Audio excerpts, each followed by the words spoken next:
me. Oh, Joan, I like that. Oh, I like that.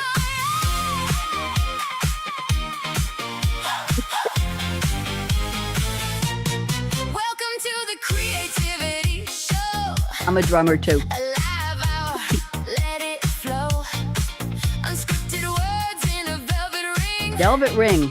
Savvy minds on the line, they You're bring. the savvy minds. Producer and host in the glow. I'm glowing. AKA Radio Red. Let's go. Tell me what it is that sparks your fire. What keeps you moving Here we go. higher and higher. The Creativity Show. Okay, enough of that music. If I can, I'm the engineer for the music. Welcome, welcome, welcome to the Creative People Roundtable. Used to be Read My Lips, then it was the Creative Show, Creativity Show, the Creativity Spark Show. I'm just trying to attract attention all over the world. I'm thrilled to be here. There's no place else I would rather be on a Monday at 5:02 p.m. Eastern Time than here on my show. And I have three very interesting, very smart, very beautiful inside and out ladies whom I met, see, I used whom, at the National Publicity Summit a couple of months ago. And they've been waiting patiently and eagerly, I hope, to be on the show. So, ladies, I'm going to get us started and let's see where we're going to go with this. And a shout out to Jordan Henson, our engineer who's getting us on the Voice America Media Empowerment Channel today. We are, ladies, just wave one more time. We're live on LinkedIn, on Facebook, that's 2 waves, and on YouTube, that's 2 waves. So here we go. You are out to the world.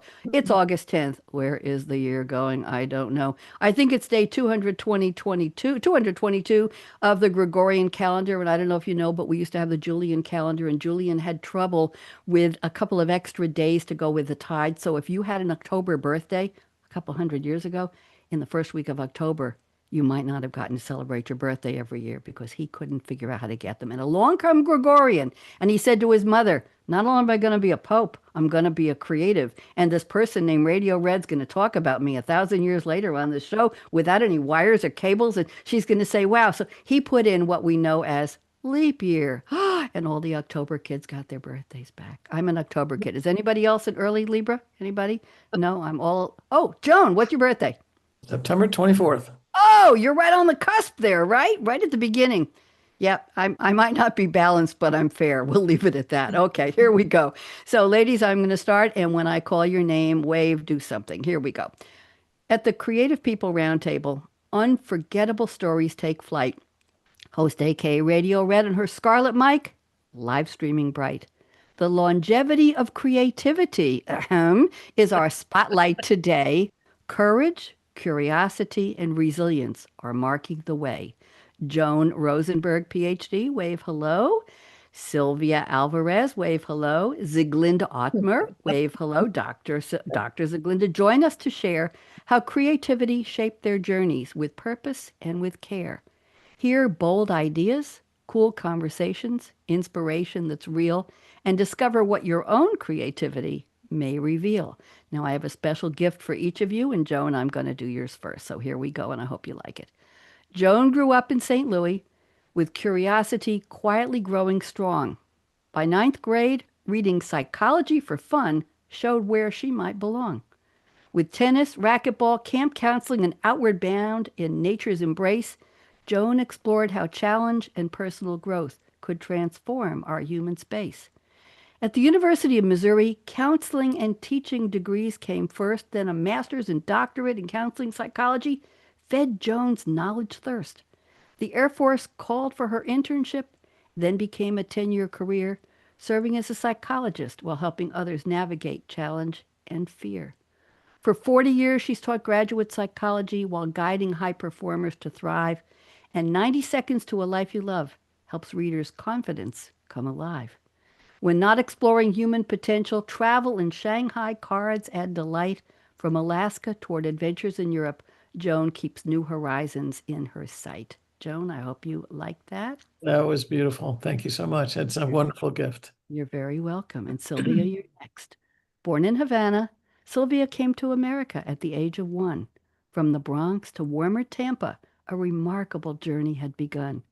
From Eastern Airlines to real estate, then mortgage lending became her stride, building 6 Florida offices before life turned the changing tide. Starting over led Sylvia toward housing consulting and a powerful new role, founding HEA to help families fulfill their sustainable home ownership goal. When the housing crisis struck, her dedicated team refused to close the door, saving 14,000 families from foreclosure while helping many more. Mhm. National housing leadership and HUD service amplified her advocacy and her voice, while two books transformed lived experience into courage, hope, and choice. Through It's Hard to Kill a Bougainvillea, I hope I said that right, her mother's remarkable journey lives on. Sylvia proves that creativity and resilience can help new possibilities dawn. Sylvia, I hope you like that. Beautiful. Thank you so much. You're very welcome. And Sieglinde, you're next. Born in, are you ready? She's laughing already. I haven't even started. Okay, here we go. Born in East. What you're doing. It's amazing. Totally amazing. In Okay. verse. Okay, hold on. I got to do yours now. Don't say anything yet. Born in Eastern Germany in 41, Sieglinde's journey began.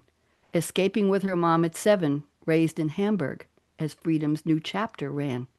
She studied in Hamburg and Paris, earning her PhD along the way. Then she and her family came to St. Louis for one research year, and they chose to stay.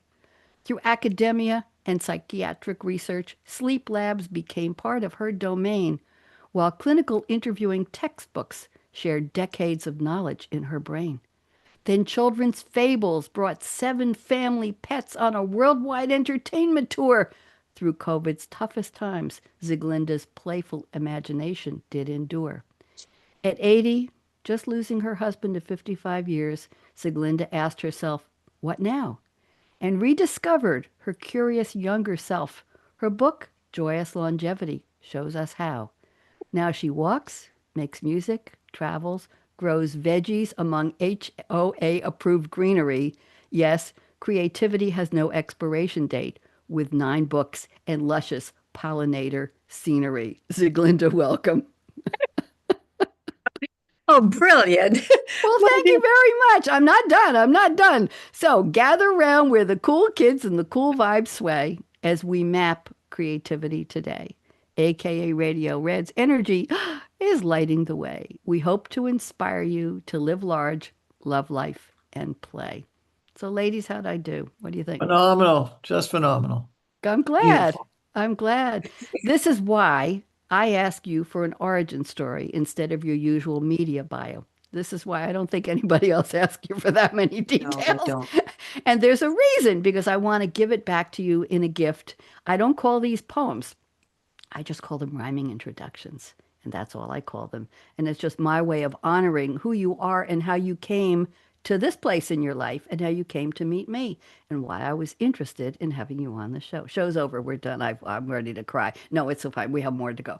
Okay, so let's go. What I'd like to do now is go around the table and have you each speak for about 3 minutes. Remember, I'm not clocking you, but if you see me do this, it means just start to wrap up and wind down and say, oh, my time is up. This isn't a comedy stage. I did blue light comedy. Believe me, I know. Not Blue District, blue light. It's the light comes on and you say, my time's up. Okay. So, Dr. Joan Rosenberg, so happy to meet you. I'm putting you on speaker view. I have a choice for you. If you have your book handy and you'd like to tell us about it, that's fine. Or if you just like to tell us a little more to connect the dots of your life. So welcome, Joan. I'm putting you on speaker view right now. And why don't you tell us a little more? Go ahead. Okay, I will. I do have the book nearby. It's called 90 Seconds to a Life You Love.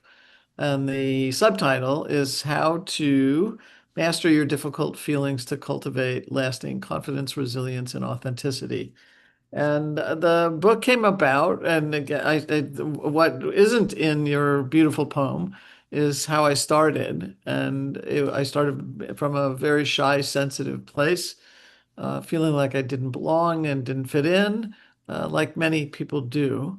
And that what I was searching for, as it turns out, as a young child, is the confidence I saw in other peers. But the question for me was, how does somebody develop confidence? There didn't seem to be much out there. And that put me on a journey to try to answer that question as I grew up, aged, got into psychology, and so my wound of not fitting in turned into something else much later in life. Were there any landmarks along the way you could share with us that helped you get to that point? Uh, well, I mean, certainly I I feel like I lucked into a program. So you referenced a counseling psychology degree in my master's and actually the bachelor's. It was an experimental program, and that really made the shift for me. And it was an interesting situation because I was an undergraduate student sitting with master's and doctoral students in their coursework, but it was all going to just relate to my bachelor's degree. And that, but so I started in that program as an undergraduate, and then I never left. So that was probably the real big turning point. Thank you. I meant touch points, not landmarks, but I think that you know what I meant.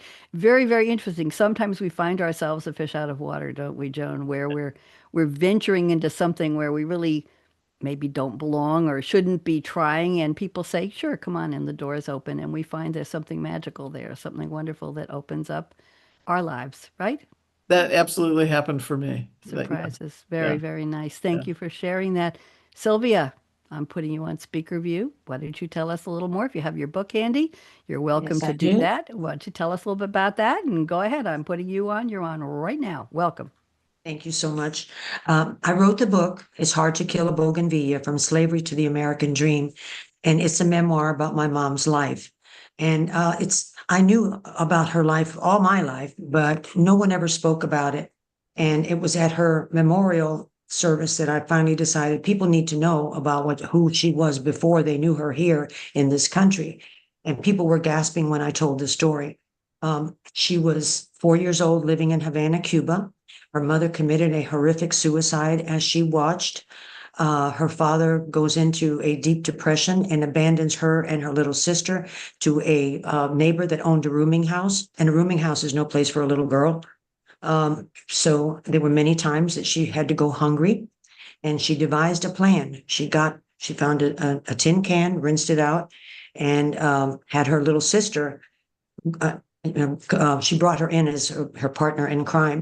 There was a little dog next door who was, back then they didn't have dog food, and people would just give them scraps. So they would see that little dog was getting scraps, and my mother would get the little dog. His name was Poochie, and she'd run and antagonize the dog until he chased her, and then her sister would scrape the food from the dog's bowl into the tin can. And I was reminded as I was preparing for her funeral service when the phone rang, and it was a gentleman. He said, "Are you Cello's daughter?" I said, "Yes, I am." He says, "I heard she passed away, and I wanted to call and give you my condolences. And I'm alive today and got to know my family because of her." So apparently when she had her sportswear factory, he worked there, and he had come down with a very, very horrific, terrible kind of cancer there was no cure. The only hope might have been bone marrow transplant, and so they denied it. It was still experimental. So my mother, with her broken English, organized people. They demonstrated in front of the insurance company. They lobbied. She gave people assignments, call them, and so she was able to get him that. And the second part of the story with her was after her father abandoned her. When she was 4 years old, he shows up again when she's 10, not to save her or take her to live with him, but he sold her to a sugarcane plantation owner to be a nanny and a maid to his 3 children. Oh, Fast forward, she's now 17, and he announces that he's taking the family to New York City for vacation. So she remembers being in that passenger ship and passing in front of the Statue of Liberty, and something sparked inside of her. And she realized, this is the only opportunity I'm going to have for freedom. So one night when everybody's asleep, she got a pillowcase, she filled it with some fruit, ran down the stairs into New York City, armed with only a fourth grade education, didn't know a word of English, didn't have a dime in her pocket. And that little girl grew up to become a very successful business owner, entrepreneur, real estate developer. She owned a sportswear factory, and all the while she was always going on a plane to DC to demonstrate something. She even marched with Martin Luther King. And wow. I'm very, very lucky that she was my role model. And because of her, I learned principles that helped me in my life, where I've helped 12,000 people purchase their first home, getting them about $163 million in down payment assistance. Thank you, So Sylvia. That's quite a story of bravery, but also, Joan, talk about not fitting in and having confidence, right? Here's a little girl, a woman, a teenager who had the confidence to say, I need something better. I'm gonna yeah, go, I'm gonna go risk everything to grab yeah, it. Thank you, Sylvia. That's quite a legacy I of your know. mom. And I Yeah, know in her somewhere she's proud of you for writing the book and for doing what you do. Thank you for thank telling you. us. I appreciate that. And now let's go. And I didn't cry, but I was sure tempted. Okay. I know everybody hears that. They go, The oh book my will make goodness. you cry. I bet it will. Thank you. I'm crying this coming weekend, not during the week. I have too much work to do.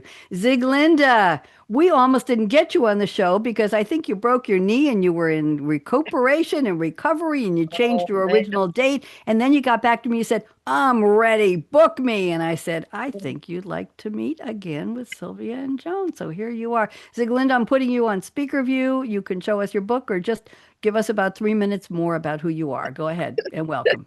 Well, Sylvia, you're a very hard act to follow. Well, this is my book. My book is all about joy, and you mentioned the broken kneecap. So, folks, watch where you are walking. I stumbled over my neighbor's dog steak. Spent 15 days in the hospital, but I'm on the mend, and I'm so happy to be here. Because, see, my book is all about joy. It's about joyous longevity, has a subtitle, The A to Z Field Guide. And my story, ladies, is that one morning I woke up and I was 80. Can you imagine 80? I was not in a celebration mood. And to boot, my husband of 55 years had just died and my kids lived far away. So so I asked myself, what now? Then COVID hit and I went gray, totally Me too. gray. Yes. Yes. And I I was wondering what to do now. Shall I submit to doom and tragedy and sadness? So I remembered the young woman I once was at 19, traveling Europe, walking everywhere, being free and enjoying to learn new cultures, dances with gusto. I wanted her back. So I sat down and did the research and came up with 26 chapters in a book, Joy's Longevity, which is the shortest book on longevity you'll ever read. And this little book got the 2025 New York City Big Book Award, distinguished favorite for health and fitness. And it ran on Times Square on this billboard thing that they have. They had my book up there. So yeah, There you go. I don't know where they came from. They just yeah, said to yeah. me, let me in. I want to applaud her. So From there you your go. from your sound department. So my book is very short. It has 26 chapters, all brief, and they all have tips or habits or encouragements for people that have a problem with aging. So I am here to bust the myth that old age is bad. Instead, it's neutral, non negotiable, and we all live through it. It's just like breathing. So here we are. Aging is a badge of honor. Let's enjoy it and step into life every day with passion, purpose, and more joy. I love it. Thank you very much. And every week I have to pick a different title for the show, the something of creativity. And I picked the longevity of creativity Oh, in honor of your book, Sieglinde. I had thank you. many choices, ladies, but I thought I haven't used that word yet on my show, and I've done hundreds of these. So that's the one I picked. As soon as I said the title in the beginning, Sieglinde went, yeah, I know you're talking about me. Yes. Ladies, wonderful introductions. What I'd like to do now is I've asked each of you to please send me a fictional quote from a character in a movie or a TV show or a song lyric. And I've done a little research on those quotes, and I'm going to read your quote. Joan, we'll start with you. And I'd like you to tell me what this has to do with your creativity. So let me just read your quote, and you have a quote from Rafiki, voiced by, I believe he's passed away, Robert Guillaume. This was from Disney's The Lion King, 1994 classic coming-of-age story film. He voiced the wise old mandrill Rafiki, bringing the shamanistic character to life with his own distinctive voice, which he developed using different accents, including a Jamaican one, to create a unique sound for Rafiki. Now, how is that for creativity? And what's interesting, Joan, I'm not sure if you're aware of this, is that The Lion King was conceived during conversations with Disney executives, and several writers submitted treatments. And original director George Scribner thought of it as a nature documentary film, not a fantasy film like the one we ended up with. That's what it was supposed to be. Somebody named Roger Allers joined as co-director, and he was part of the animated Disney film story department. So you can see the creative development.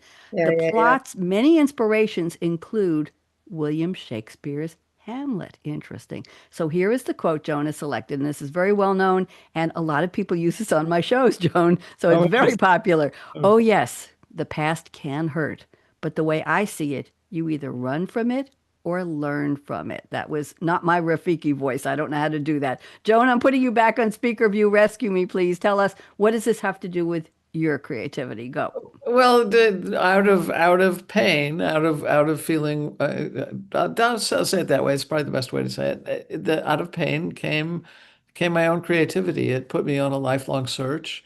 I also had another question that I was dealing with that related to pain, and that was, as I got into my professional life as a psychologist, the question was, what made it so difficult for people to deal with unpleasant feelings?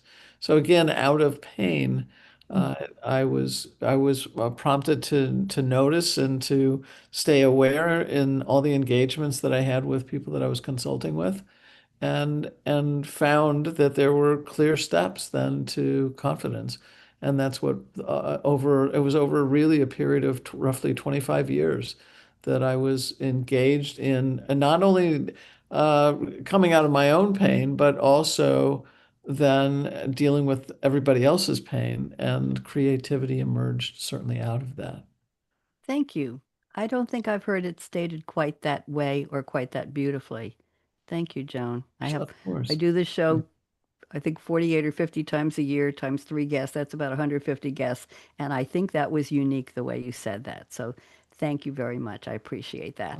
Let's go to Sylvia. Sylvia has picked a quote from Scarlett O'Hara, played by Vivian Lee. Gone with the Wind, of course, the 1939 epic historical romance film adapted from Margaret Mitchell's 1936 novel.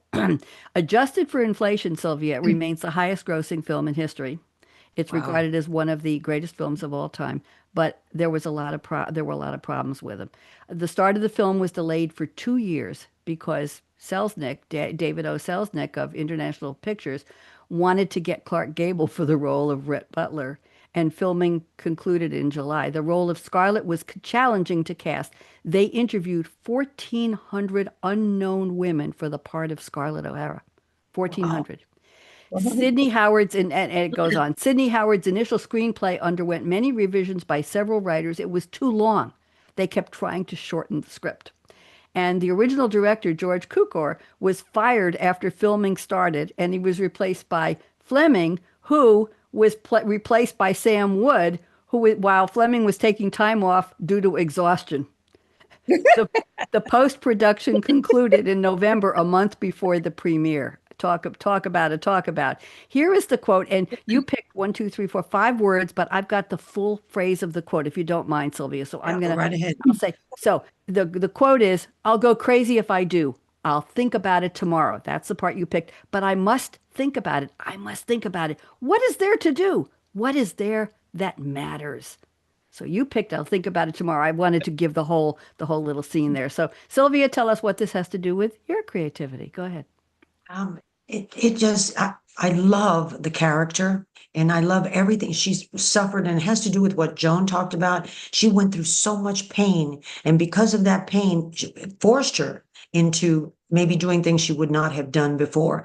And she was always a role model to me, because when she said, "I'll think about it tomorrow," it's like, I can't deal with it right now, but I'll figure it out tomorrow. I'll just let it go, and it's going to come to me. And I feel like her many times, because boy, life has just pulled the rug out from me, from all of us. We've all got a story. And but I would think about her and that outfit that she made out of the draperies, and just an amazing woman, and someone that, like I said, she was been my role model. And I think I've seen that movie a dozen times at least. Thank you Never gets very old. much. I read a story a couple of years ago that there was something about her eyes. They needed her to have green eyes, I think, to match her gown, and they found a costume designer, makeup person. I think they con came up with green contact lenses so that her eyes would match the color. I believe there's Wow. a famous Hollywood cosmetologist or whatever you want to call it, person. It's an old story, but I read it a couple years ago and it just came to mind. Thank you very much.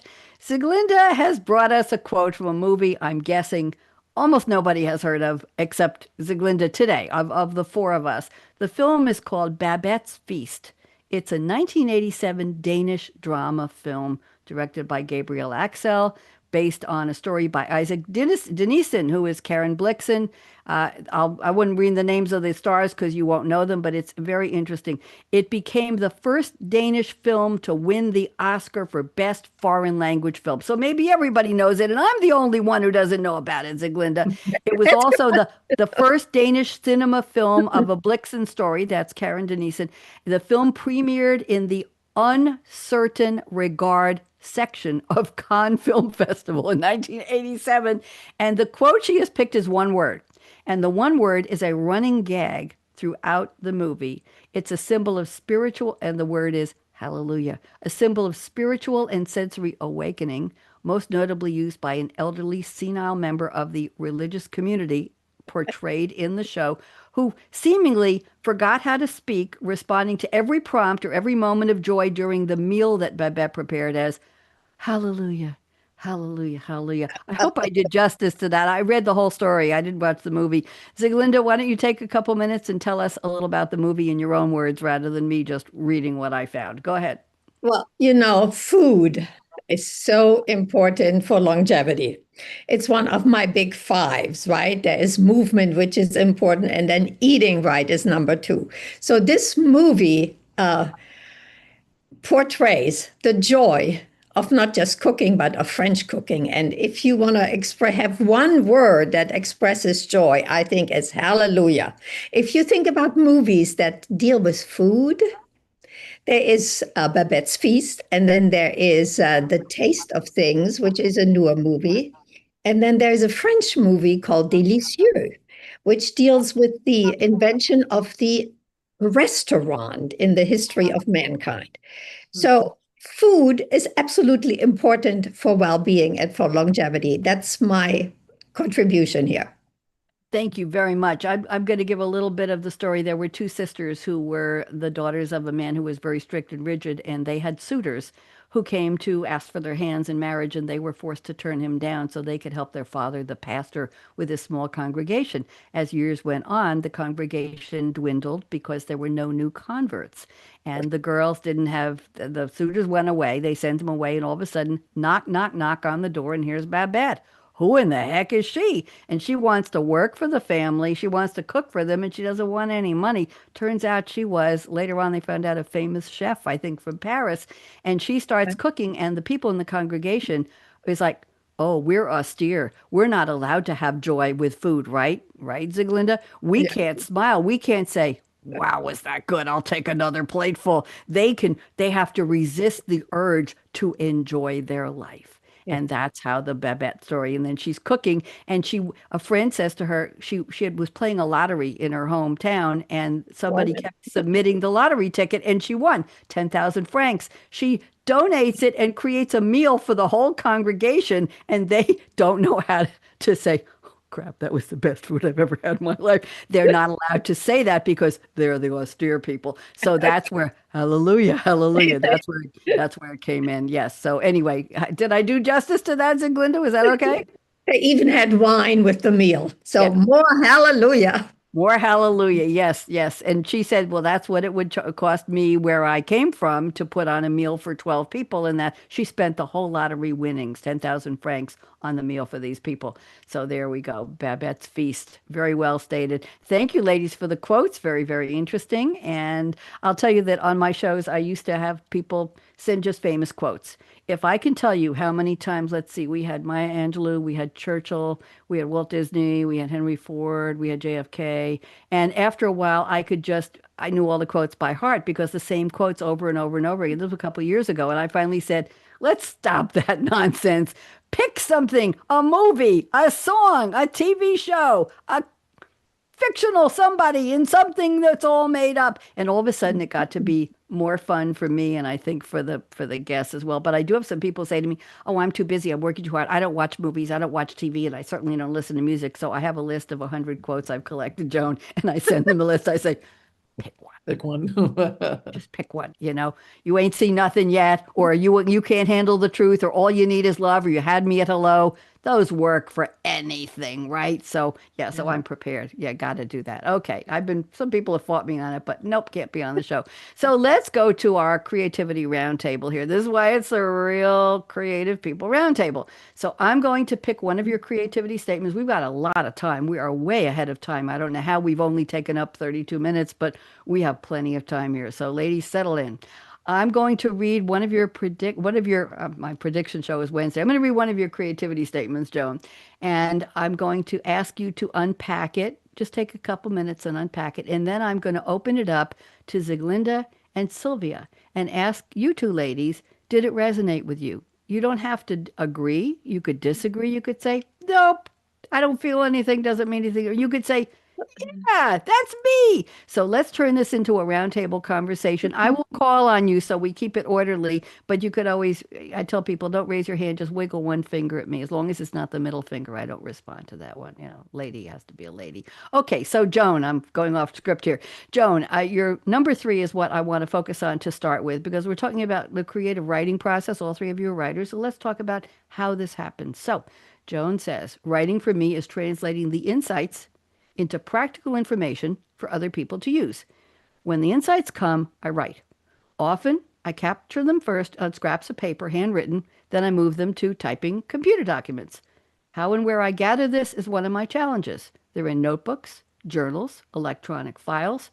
As I locate my musings on paper, I'm doing my best to centrally locate them in digital Word documents. I tend to write in the morning or evening, sometimes late at night, at my desk in my office.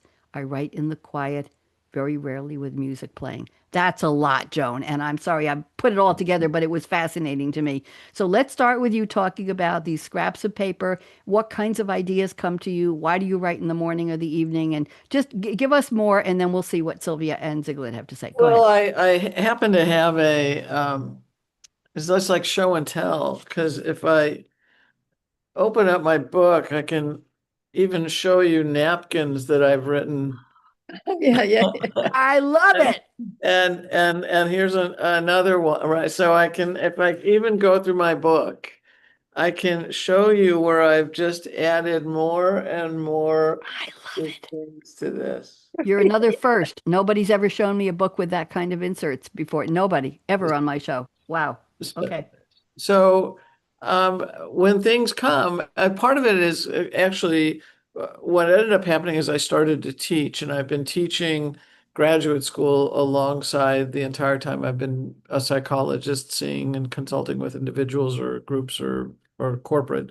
And what I would have to do, what I learned to do, there were 2 things. One is I learned that early on in my career that one of the things that was important to do was to help a student learn how I thought. But what that taught me to do was to listen to what I was saying. And sometimes things would come to me, and the thing I could just first grab was whatever was nearest.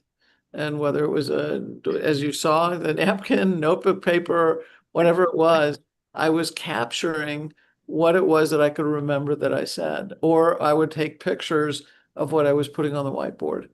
But I have not translated all that material yet digitally. And as a consequence, that's my big challenge is really trying to make that happen, is to bring it all together so that I can draw from all of it to write more. I love it. And I have a quote from a famous musician about that. I won't read right now because I want to go around the table, but I used to joke that I've been divorced many years, and I used to joke that my memories are on little cocktail napkins from bars where I met men who gave me their phone numbers.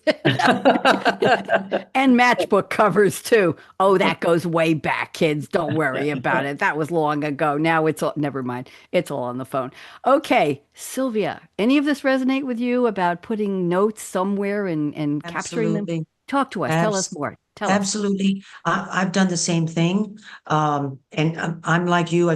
You're more organized than me because I have stuff everywhere. And it just depends. If you hear something or you say something and it's profound, I grab whatever I can to make sure I write it down. Sieglinde, how about you? Oh, I agree totally, Joan and Sylvia. What I do, I get ideas when I walk because I feel like ideas sit in the universe and then they come to me. So on my walks, I take a pad of paper and a pencil, and whenever something comes, I write it down. And when I do, then I'm free to receive another one. And when I get home, you know, if they sit on the pad, they are not worth anything. So I try to get in the computer the same day for my chapters, wherever it fits. And it may not fit in the present thing that I'm working on, but totally same process. Except Yeah. late at night, I sleep. I don't do late night. I do early morning, but at night I just sleep. Sylvia, what time is your best writing? Taking bits and pieces from all of your statements, but let's get them over now in terms of time of day. Sylvia, what's your favorite time of day to write? I think early morning. I'm more creative in the mornings. I'm a morning person. So I'm much better in the morning. Late at night, I'm like Sieglinde, I crash. I'm not coherent at night. I'm an overnight person sometimes. I decided about 8 years ago I wanted to write a romantic comedy play, and I had no idea what to do. I didn't know why. So I went online and I found a free downloadable, it was a Word document on how do you structure it, what font do you use, how do you line the letting between the lines, how do you set up the scene, how do you define the characters, how do you go from act one to act two, act three. And I just took the document and I put it on my Mac, and about 2 days later I started writing, and I wrote from 1 to 4 in the morning for 3 nights. I had a full-time job, Wonderful. and the play was done. It was done. Wow. And the characters spoke to me. They told me who they were, where they'd met, what they looked like, what they sounded like, what they liked to eat, what their history was, what their jobs were, what their preferences were, everything. I was a channel. Sylvia, I just sat here and it just came to me. That's happened to me. It- That's happened to me. I don't know where it comes from. I It don't happened to either. me with a poem, a song. Yeah, I we're don't know going to where get it to your came poem. from. Don't talk about your poems yet because I got that teed up. Okay, But okay, yes, I got something special for you. But what I wanted to okay. tell you was I was producing and hosting a couple of TV shows on Long Island cable TV. So I went to my friends in community theater and I said to them, would you act out my play? Can we make a recording? And they said, listen, we're involved. They're all full-time working in something on Long Island. I said, I won't ask you to memorize. I'll put up there were three actors. I'll put teleprompters in front of you where nobody, you're going to sit in an empty studio with a green Wow. curtain. It took place starting in a cab in front of Penn Station, and they were meeting from a dating site where they had a bunch of numbers. It was like, are you XWY.93AO? Whoops. Yes, are you? And they had to wear Groucho masks, so I bought the mask. I bought the eyeglasses and the big noses and all of that with the mustache. And Fun. we did a green screen. We did a green screen background of the noises of New York City. I had a digital version of a cab with the door open and then the door closed. It was as though they were really in the cab, and they did the play. We recorded, I became director and coach and everything. I'd never done anything like that before. And I had a couple of extra actors, so we did two versions. I'll send you all a link. It's on my Vimeo Oh, I channel. would And then love to see that. we had to edit it down to 26 minutes to run in my time slot, which was a 30-minute time slot. You got to leave room for a couple of PSAs in there. So I'll send it to you. But it was just, I did two more shows like that, but it was Wow. just What an Wow. experience, but it came. Now, what I want to read to you about that statement that you started, now you see how the roundtable works. Joan, this is for you and for everybody. And by the way, a guest on a recent show told me he writes little notes on the back of restaurant receipts if he gets an idea when he's out to dinner. He writes on the back of the receipt. That was a new one. Okay, here we go. David Byrne, who was the former frontman for the Talking Heads music group, he was on a podcast hosted by somebody named Stephen Johnson, and it was called How Ideas Happen. What a great name for a podcast. And he said, here we go, and this is going to resonate with all of you. Sometimes I have just the title of a song that comes to me, and I write it down. And I go to myself, expand on that. I think there's something there. And I have in my computer a whole lot of musical ideas, maybe just a melody, a nonsense word melody, waiting for words. But usually I need something to start with. It's hard to start with nothing. I see Sylvia saying, I'll accumulate these very little beginnings. When I come back, I've got something to build on. And here's what he adds. Our minds fizz with fragments of ideas, puzzles to ponder, clues on how to fix a problem. Most of us undervalue that chatter. Writers and artists systematically capture these little beginnings. And then he says, he goes back a while later and he says, what can I do with this? Why did I write this down? What do you think? Any reactions to that, ladies? Yeah, little beginnings. That's exactly it. Isn't that a lovely way to put it? A Sylvia, you little- want to say something, Sylvia? Yeah, I can tell you that I've never written a poem in my life.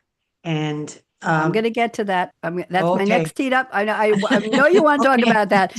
Joan, anything you want to say about the little beginnings?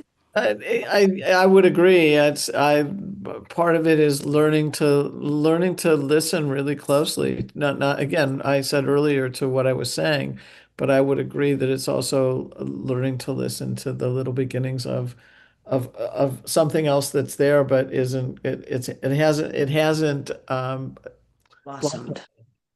Yeah, it hasn't marinated, marginated. Right. Oh, marinated.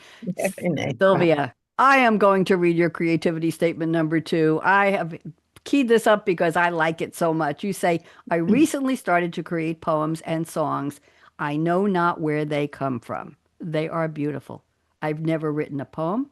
I happened to stop at the library one day when I noticed they were having a writer's meeting. So I sat in. The instructor gave us the assignment to write a poem in 10 minutes using statements like, I am the sunlight on a Saturday morning. I am the waves crashing on the beach, etc. So I wrote an amazing poem, then I put it to music, then I wrote 2 more and put them to music. And then she said, Radio Red, they came from someplace else. I've never written a poem. And then you gave me the link to go to your website. So let's talk about that.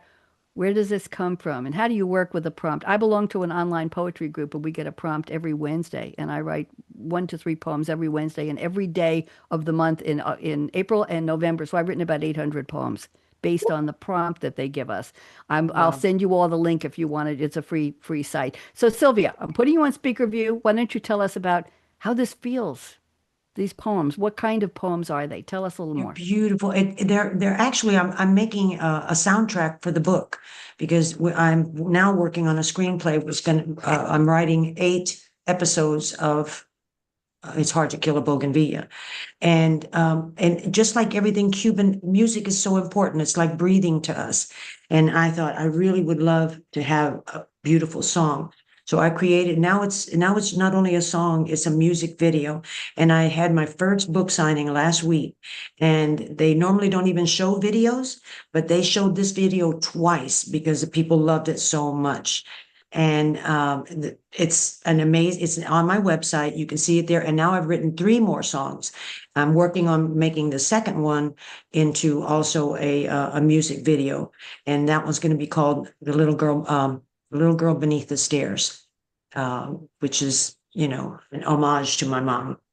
How lovely. How does it feel when you write a poem and you read it back and you say, Oh. how does that feel? It's just like it's a breath. Yeah. Like you're just being filled with this beautiful, joyous breath of air or something. And it's really funny because my husband is a musician. He's written songs, forever. And he was really upset that I went to the library and came back with a poem that I turned into a song. So he was not real happy with me. Why, he should have been very proud of you because you were entering his universe. I Yes? know, right, right. You'll have to get. We'll have to. Joan will tell him. And Sieglinde. They'll tell. We'll beat him up a little bit for you. That's Okay, yeah, we'll do it good. with love. We'll do it Little very couples nicely. work. Yeah. So Okay. let's talk to Sieglinde. Do you resonate with anything that she said about finding a new skill, a new talent, and just saying, "Wow, I did something new and fresh creatively"? What do you think? Well, I'm working on a new book. Okay. And, continuation of more joy. So that's my creative outlet. Poems is amazing. I need to try that. I've never tried it. So I'm learning from you ladies. You are just so amazing. All of you, amazing. I'm just trying to say with nonfiction and try to make sense out of my own life for my readers. So, I mean, unbelievably creative people I'm with here. Well, so are you, Joan. What do you think? Anything resonate with you? What Sylvia shared?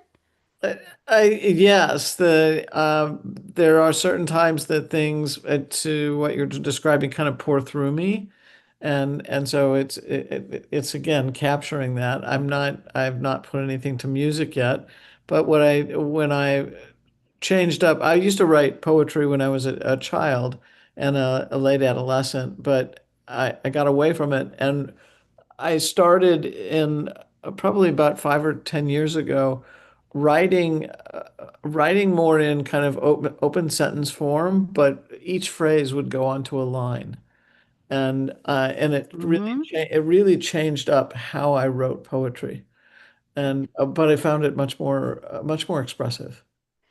And when I write, I have my favorite formats. And I learned from joining this poetry group, there are something like 125 different formats. There are nonettes, and there are sonnets, and there are narrative poems, and I use something called a disappearing nine very often.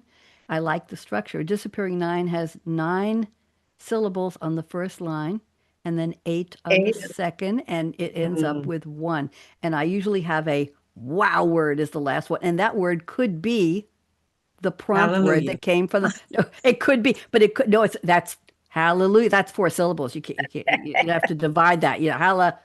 Yeah. Halle, Okay. halle, You halle, end up with a halle. yeah. Yeah. Okay.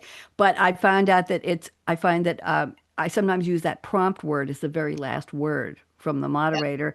I also like acrostics. I love acrostics and I love alliteration acrostics, where let's say the theme, and I'm going to read one to you in a little while. I'm going to dedicate to you when we're almost done here. I like to take the letters of a word. The prompt might be, let's say, summer, it's summer, ITSSUMMER, and then I give a word that starts with each of those letters. And when I post it on the site, I highlight or I bold that letter. And sometimes I do an alliteration where I'll have 3 I words and then T for it's, 3 T words and then 3 S words. And I have a blast. So I'll give you a little trick if you're interested. You go on whatever your web browser is, you say verbs with V, nouns with C. And people have created entire PDFs, charts of words. And you'll say romantic words with L, or you'll say angry words with W. And you'll find these charts in PDF. You double click on them and say, oh my God, there's 25 W words in there. And it's like going shopping.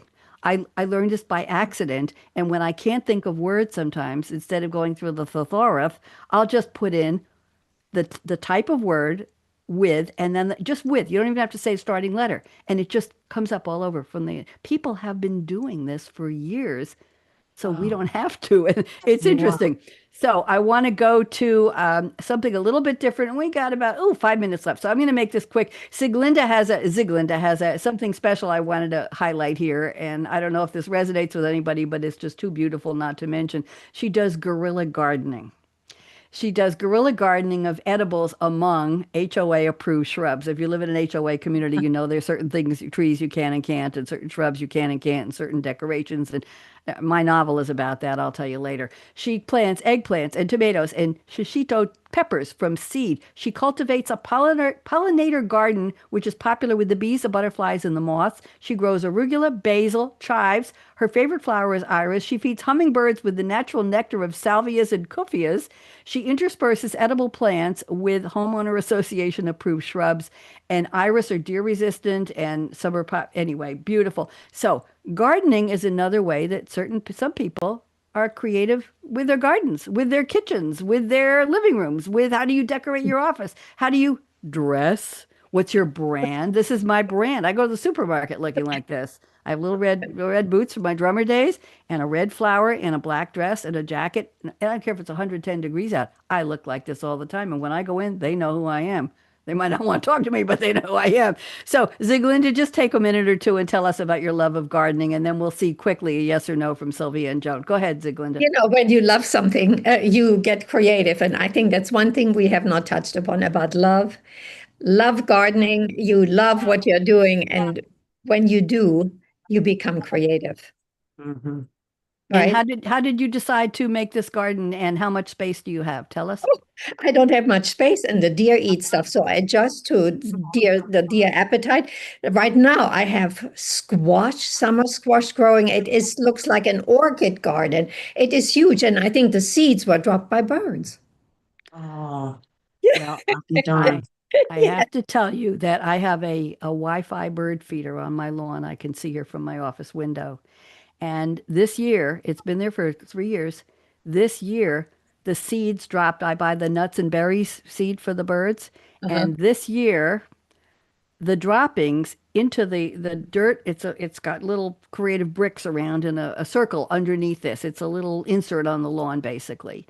The seeds created bird seed sunflowers that grew to over 6 feet tall, but they fell over because they couldn't support themselves. And My, they're one time only, and I would go out. I was using thread and yarn to wrap them up to keep them standing up, and they bloomed and they were gorgeous. But then they just fell over. So, but that's the first time that I've seen birdseed sunflowers. Sieglinde, wow. interesting.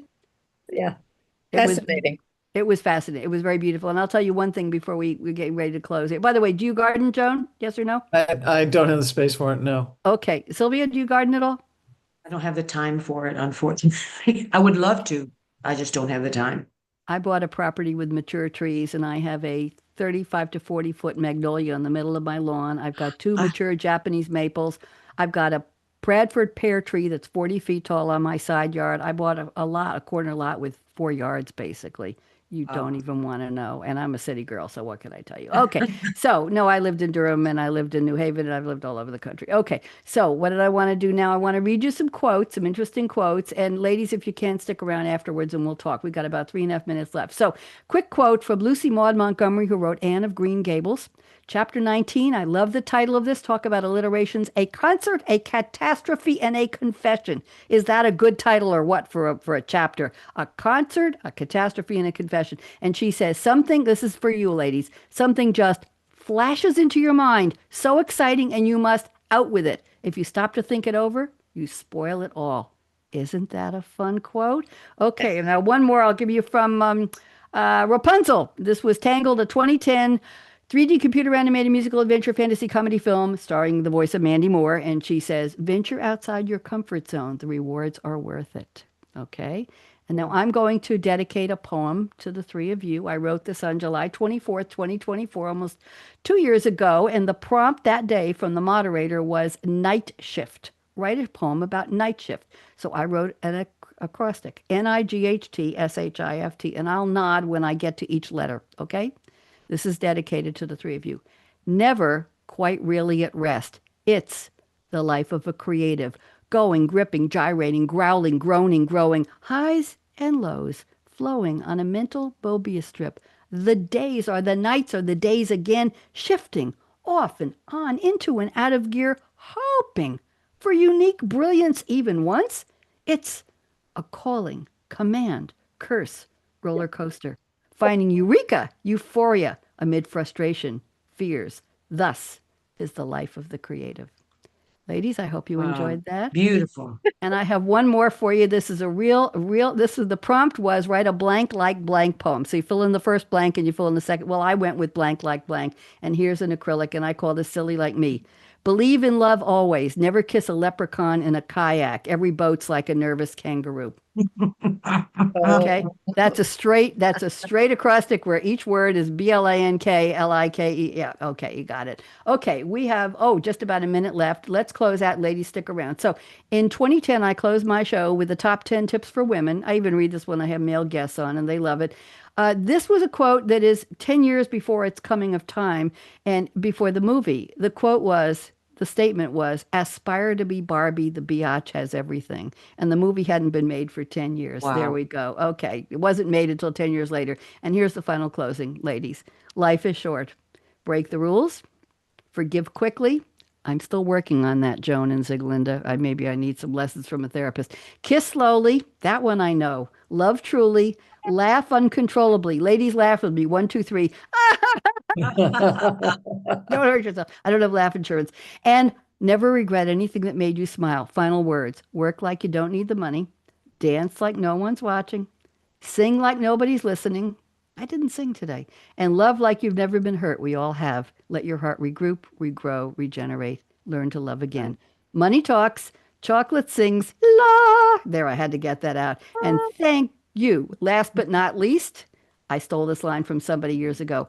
Thank you for turning me on. Let me find my outro music here before we go. And here we go. Creativity Dance with me. alive hour, let it flow. Oh, Joan, you're really going. Unscripted I love words it. in a velvet ring. Savvy minds on the line they bring. Producer and host in the glow. In the glow. AKA Radio. Radio Red. Let's go.